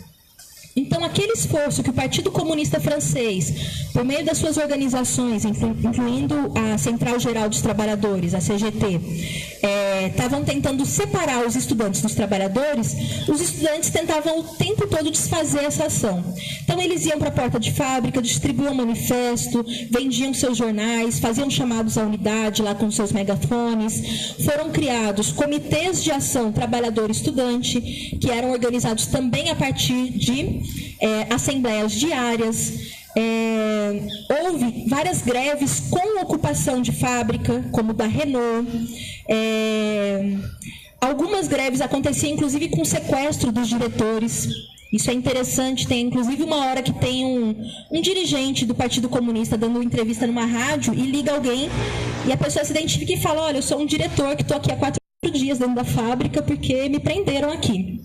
Né? E o que você acha disso? Ele, isso é um absurdo, tal, né? Então, condenava essas ações mais radicalizadas dos estudantes, dos trabalhadores.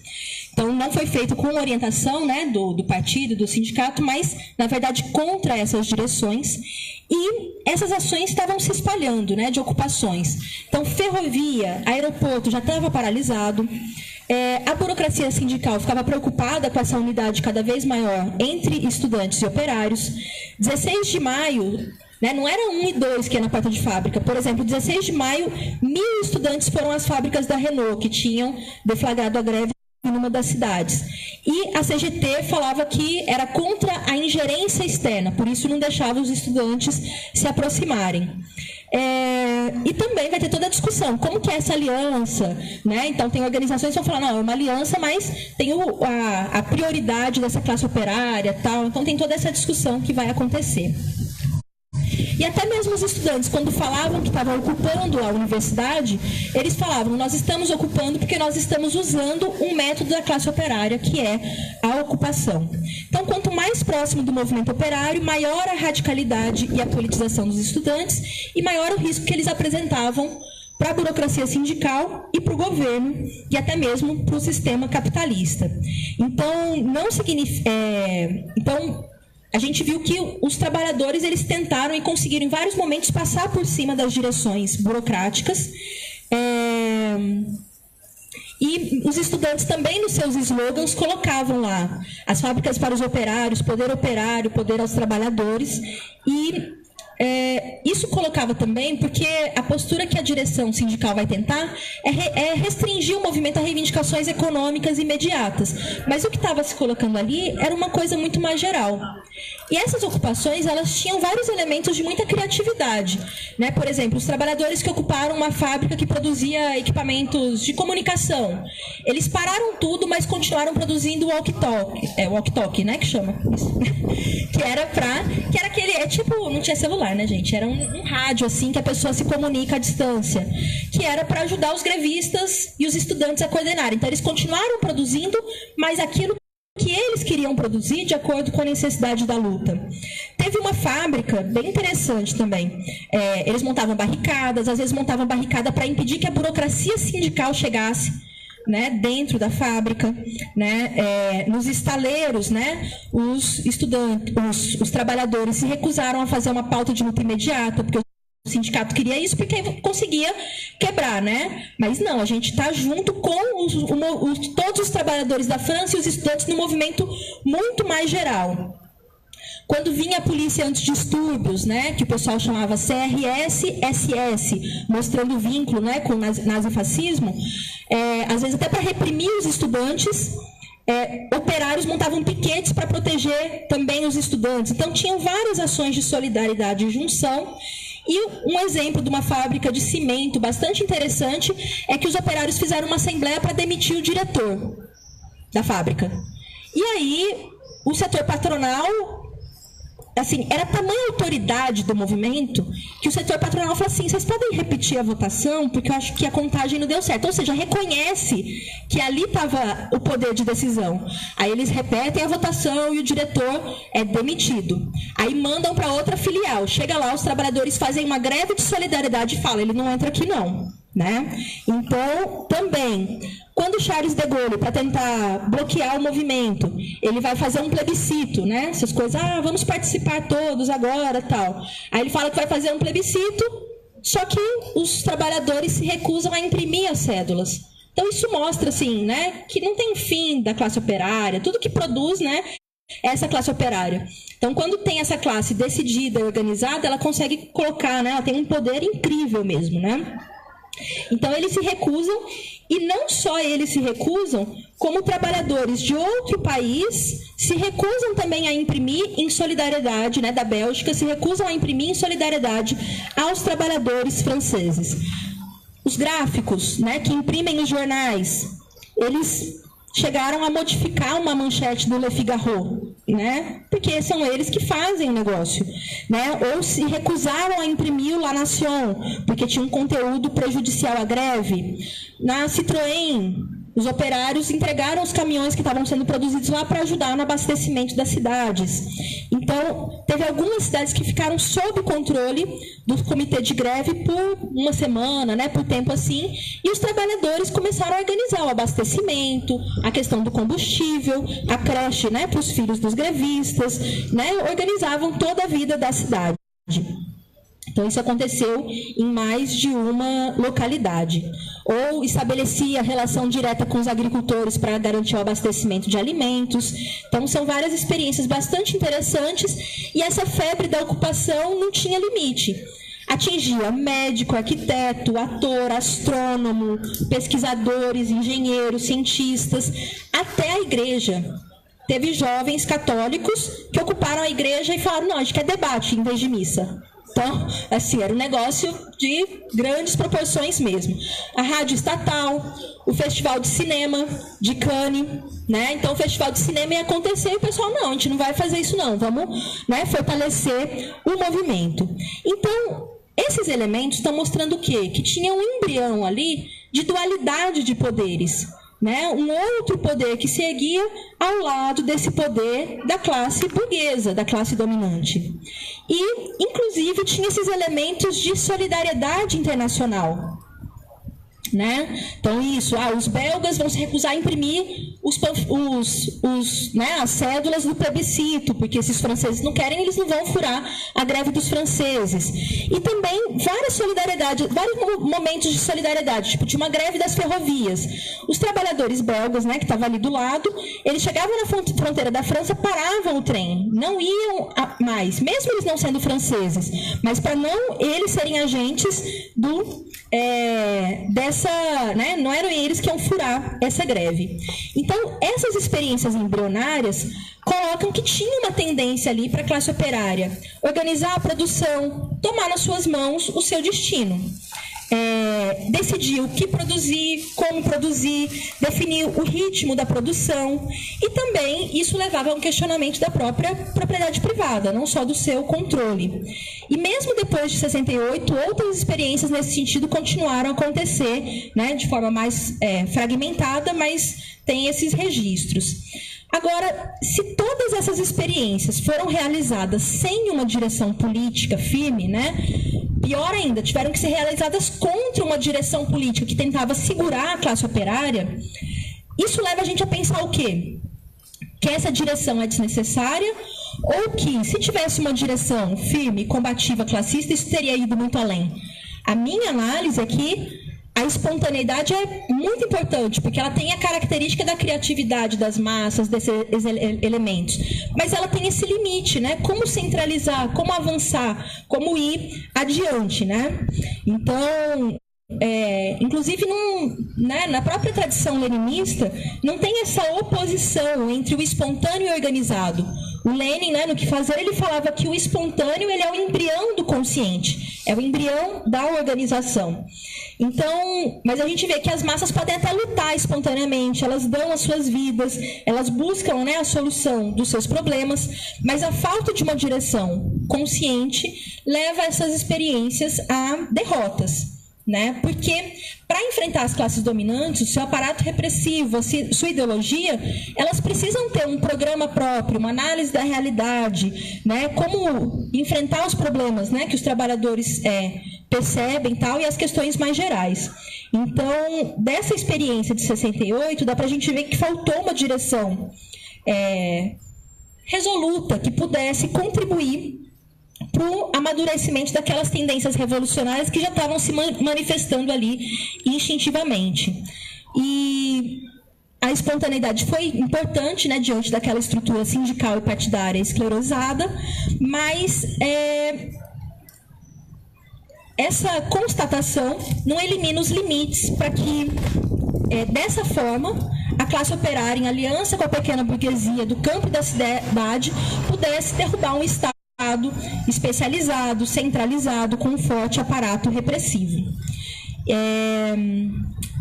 Então, a gente viu que o Partido Comunista foi bastante importante para dar um fôlego para o governo do Charles de Gaulle.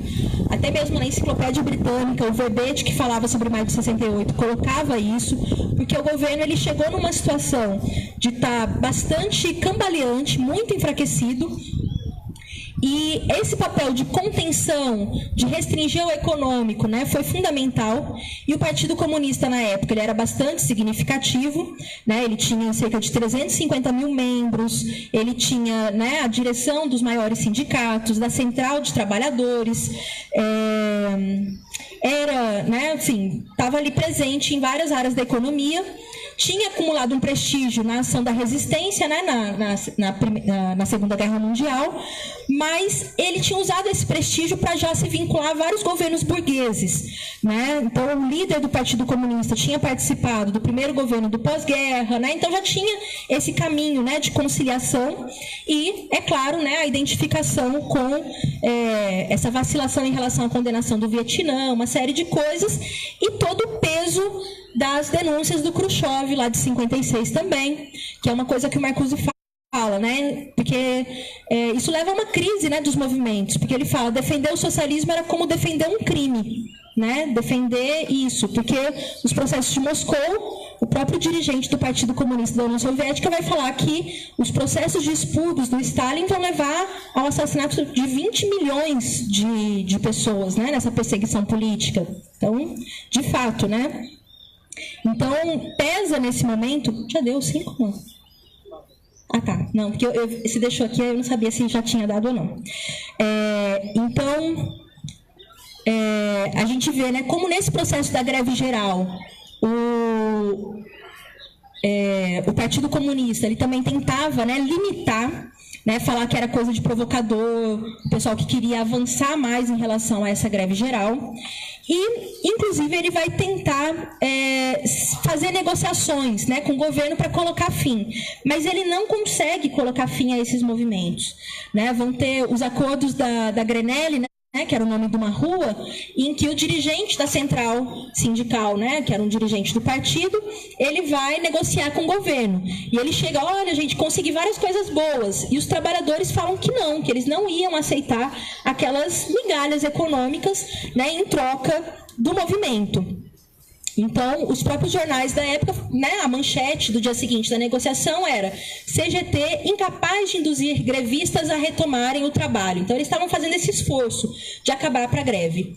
Como a greve não foi encerrada pela via da negociação com a burocracia, o outro instrumento que a burguesia tem é justamente a repressão.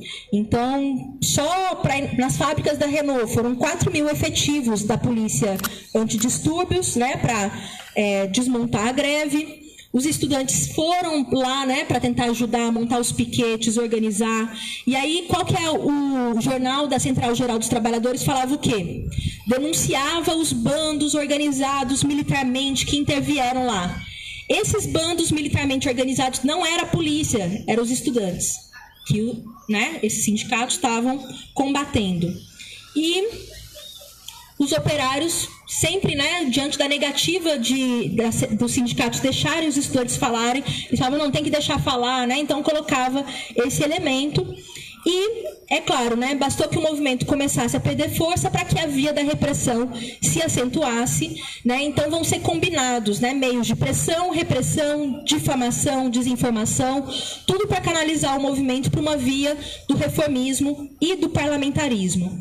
Então, por um lado, eles vão falar, essas coisas são coisa de infiltrados, esquerdistas, mas por outro, tem uma tática que o Alambri fala, que é de montar o tigre, para colocar ele de volta na jaula. Se tem um movimento muito forte, essa direção não consegue combater, ela vai fazer de conta que defende para se colocar na cabeça do movimento e conduzir ele para um terreno em que ela queira, né? Então, a caracterização...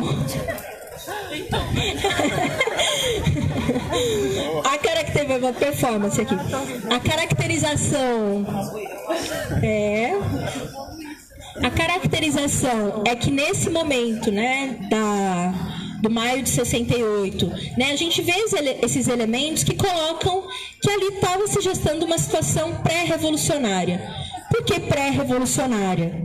Né, porque você tem ali um momento, né, em que tem uma crise burguesa, tem um giro à esquerda da pequena burguesia, uma vontade revolucionária do proletariado, mas sem a presença de uma direção revolucionária, né? Sem um partido revolucionário. Você tem as condições objetivas, mas não tem aquela condição subjetiva, né? Que é de transformar esse instinto em organização. Você não tem um programa independente da classe operária para dirigir essas camadas em luta por uma ruptura com o capitalismo.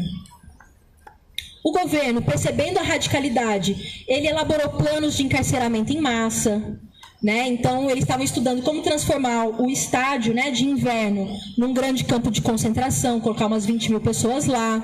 O De Gaulle teve um período que ele viajou, que ele foi negociar com o pessoal na Alemanha uma possível intervenção militar. Então, eles estavam, de fato, se sentindo bastante ameaçados, né? Mas até mesmo jornais da época, né, como o The Time, entrevistavam soldados e os soldados falavam, não, eu estou aqui, mas meu pai é trabalhador, então eu não vou, se tiver uma coisa da gente ter que massacrar, eu não vou fazer isso. Então tinha tendências, inclusive de divisões dentro do aparato repressivo. Mesmo a polícia francesa, que é mais... mesmo a polícia, que é uma organização mais conservadora, também tinha descontentamento. O sindicato dos policiais, depois que o governo mandou reabrir a Sorbonne, falou assim, bom, se vocês fecharam, a gente foi lá, bateu, quebrou a cabeça dos estudantes, aí agora vocês falam que pode sair. Então não precisava ter feito aquilo, né? Então se vocês falarem de novo, a gente não vai. É claro que isso são só tendências, porque para as Forças Armadas né, e a polícia recusarem a hierarquia, né, da ordem, ela tem que ter muita certeza de que vai ganhar, porque é muito grave você romper a hierarquia militar. Mas tinham tendências, isso são coisas interessantes da gente analisar. Mas para se efetivar, eles tinham que ter certeza, né, firmeza num caminho em relação a isso. E na crise política, então, depois dessa greve geral do dia 13 de maio, em 20 de maio, De Gaulle estava totalmente sem controle sobre o país, estava toda uma bandeira de renúncia, né, do De Gaulle, e em 24 de maio ele faz um discurso, né, dessa questão de chamando a participar, e os estudantes falavam, né, fizeram um grafite que era: eu participo, tu participas, ele participa, nós participamos e eles lucram. Ou seja, falando, essa participação é uma armadilha, não é uma participação efetiva. Eles querem envolver a gente nesses mecanismos para continuar com os seus negócios. Então, a questão do poder estava posta ali em maio de 68, mas as esquerdas que tinham maior organização e presença, como social-democratas, estavam ali organizando a via eleitoral, né? Então, os socialistas estavam lá com a candidatura do Mitterrand, né? Que depois, né, François Mitterrand, que depois, quando governou, se mostrou como totalmente pró-imperialista, né? Sem nenhuma variação nenhuma. E o Partido Comunista estava junto com os socialistas nessa candidatura, né? E, inclusive, na frente que eles criaram, tinha liberais, né? Assim, pessoal bem desacreditado, né, por essa juventude. Aí, nesse dia, né, já, né, depois desse processo aí de 20 de maio, De Gaulle dissolve a Assembleia Nacional com apoio das Forças Armadas, convoca as eleições gerais, tem uma manifestação de apoio a ele, que é o que o pessoal fala quando a maioria silenciosa entra em cena, né, e marcam as eleições para 23 e 30 de junho. O Partido Comunista ele apoia essa antecipação das eleições, né, que o De Gaulle estava chamando, falando: ó, a CGT não vai atrapalhar, e não atrapalhar significava o quê? Bloquear a greve, desarmar o que tivesse ainda de greve acontecendo.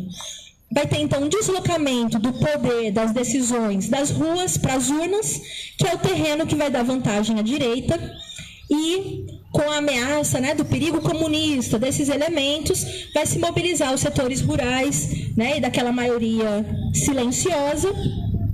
O voto só era permitido após 21 anos, né, também, que vai excluir boa parte da juventude, e o De Gaulle sai vitorioso, né, mesmo depois de 10 anos de governo. O Partido Comunista Francês sai com uma grande derrota, né, a partir daí ele só vai declinar a sua presença, né, na vida política mesmo francesa. E, de certa forma, esse maio de 68 vai permitir a camadas dos estudantes, dos jovens operários, fazer uma experiência a mais com o papel contra-revolucionário do Partido Comunista Francês. Isso coloca também, da maneira como eu estou expondo, como eu estou falando dos elementos menos mencionados no maio de 68, às vezes parece que ele foi só isso, e não foi também. Teve o caráter da contestação, né, dos costumes, teve todas essas coisas, e também não dá para a gente colocar um monopólio da derrota no stalinismo, né? Porque tem também todas as dificuldades das outras organizações que estavam naquele campo, né? Mesmo as organizações trotskistas, né, que vinham da Quarta Internacional, que agora, né, 3 de setembro completou 80 anos da sua fundação, né, mais uma data aí, mas era a Quarta Internacional depois que o Stalin já tinha conseguido comandar e garantiu o assassinato do Trotsky em 1940, né? Então era a Quarta Internacional que estava vivendo várias divisões e contradições também. Então mesmo essas organizações não tinham essa firmeza, né? Porque teve uma ala da Quarta Internacional que logo depois do fim da Segunda Guerra Mundial, diante da dificuldade de construir novos partidos, um novo partido internacional, eles chegam à compreensão de que o stalinismo não é tão contra-revolucionário assim, a gente pode fazer alas ali dentro, né, que vai ser uma ala do trotskismo que vai fazer esse movimento. Outras alas vão se encantar com o exemplo da Revolução Cubana e falar: não, agora via o foquismo. Então isso também tinha uma confusão nesse campo trotskista, uma dificuldade de se erguer também, né, como direção. né? Assim como as contradições do próprio maoísmo, do anarquismo, né? Todos esses elementos. Outra corrente que estava presente ali no movimento também era dos jovens que eram influenciados pela Internacional Situacionistas, né? Que era, inclusive, a organização que o Daniel Cohn-Bendit participava, o Rudi Dutsch, né? Lá da Alemanha, e eles defendiam que, para romper com a apatia dos trabalhadores, eles tinham que fazer ações provocativas, atividades práticas. Então, tinha praticamente um desprezo pela teoria. Aquela coisa, não, a gente vai fazer as ações mais performáticas, né, para romper aí com essa apatia. Também é quando vão se fortalecer as ideias, né, da nova esquerda, que vai ter, né, o Guy Debord, o Marcuse, né, ali, Ernest Bloch e tal, como expressão. Inclusive, o Marcuse era considerado meio que o pai dessa nova esquerda. Então, não necessariamente esses teóricos, o pessoal leu eles antes, tal, mas eles vão ser muito evocados para explicar depois o que estava acontecendo. Então, a minha hipótese é que a ênfase só no aspecto juvenil, cultural, ela tem a ver com a tentativa de explicar a partir dessas matrizes. Porque é nessas matrizes em que vai ter isso que vai marcar muitos movimentos depois dos anos 60. Essa separação entre movimentos sociais e partidos, né? Então, o movimento social é a forma pura, né, tal, e partido é o que é contaminado. Essa ideia dos novos sujeitos, uma ideia de que a classe operária não tem mais essa centralidade, sim as margens do sistema.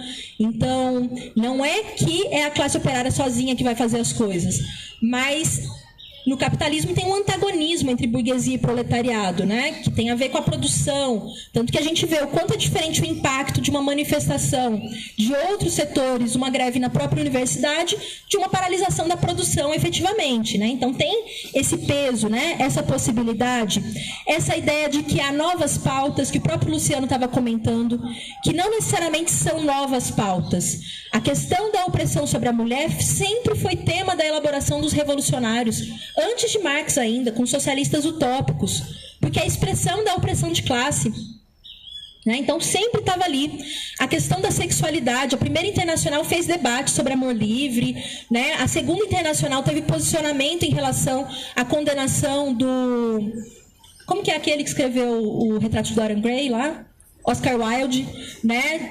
Porque o Oscar Wilde estava sendo perseguido, né, na Inglaterra pela sua sexualidade. A Segunda Internacional se posicionou falando essa coisa do que é natural, o que não é natural é uma coisa histórica, né, assim, o que se considera, né, natural ou não, né, defendendo uma concepção científica da sexualidade. A questão, né, depois, assim, que às vezes o pessoal vai contar a história das lutas contra a opressão contra a mulher e começa em 60. Como se antes disso não tivesse tido lutas e como se isso fosse uma pauta exclusiva do movimento feminista. E isso sempre foi uma pauta de movimento dos trabalhadores, homens e mulheres de forma geral. Tanto é que o primeiro Estado que vai aprovar o direito ao aborto, o direito ao divórcio, né, esses elementos, vai ser o Estado soviético, inclusive pressionando conquistas em outros lugares. De ter embaixadora mulher, né, de ter embaixador homossexual, que era o Tchetcherin, de relações internacionais, então tudo isso. Então, muito do que se coloca como novo sujeito, nova pauta, não era necessariamente novo. Agora, o que tem de fato é, diante desse descrédito da versão stalinista, que de fato o stalinismo vai ser bastante conservador nesses elementos, vai recompor um papel da família, vai voltar a criminalizar a homossexualidade. Então, isso é real. Então, essa revolta da juventude com esse modelo estava cheia de potencialidades, mas não encontrou uma forma progressiva de romper com isso. E aí a gente vai ver como a própria classe dominante se apoia nisso para levar a fragmentação das lutas, a segmentação, né? Então, eu acho que isso marca muito essa sequência. E, sim, a minha ideia foi, então, a gente mostrar, né, como permanece isso que eles estavam sofrendo ali naquele momento, de você estar em luta e não encontrar um caminho, né, de ir até o fim nessa luta. Eu acho que de lá para cá só se agravou. né, até mesmo nos acontecimentos recentes aqui no Brasil, a gente vê a dificuldade de transformar, né, uma tendência de luta como se manifestou na greve de 27 de abril, em ação mesmo para ir para cima do governo, como isso foi canalizado pelas direções para saídas eleitorais, como essas saídas eleitorais são incapazes de responder aos problemas que a gente está enfrentando. Então, acho que o Maio de 68 tem muito a ensinar para a gente, seja pela sua criatividade, né, o seu elemento de ofensiva, né, sim, tudo isso que ele traz de vivo, mas também a permanência dessa questão do porquê da derrota e por que nós continuamos a ser derrotados. Então, agradeço muito, né, pela atenção e vamos para o debate.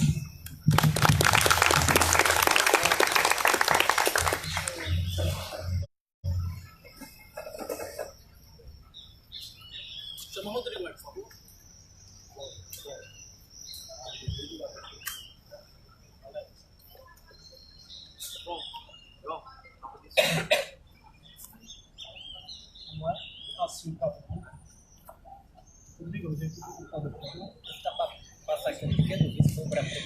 E pessoal, eu deixei ali na banquinha alguns folhetos que tem esse sobre essa questão da mulher, tem documentos clássicos.